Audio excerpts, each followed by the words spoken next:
How to microwave potting soil. Seeds and plants do best when grown in sterile soil.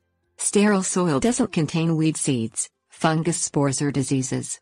Store-bought potting soil often comes sterilized, but if you are making your own soil mix or reusing old mix, it requires sterilization before use.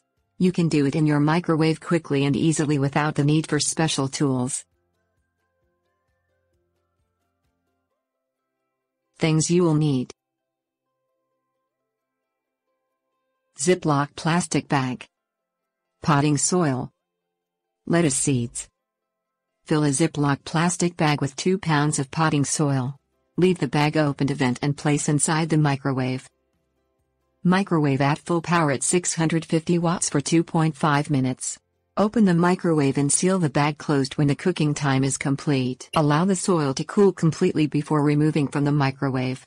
Use the soil immediately or leave stored in the bag until ready to use. Check for toxicity in the treated soil. Toxicity is formed when the temperature gets too high and causes toxins to be produced. Plant 5 lettuce seeds in the soil and wait for germination.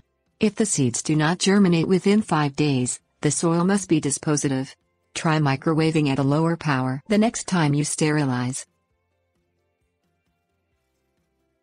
Tips: warnings. Avoid recontaminating your soil by using sterile planting equipment.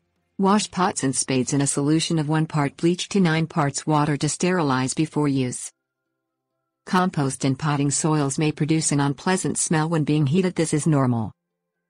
Do not heat soils containing vermiculite, as this causes the vermiculite to change properties and possibly affect the plants. Avoid further contamination by storing the soil in a sealed plastic bag or moving it into a larger container with a tight-fitting lid.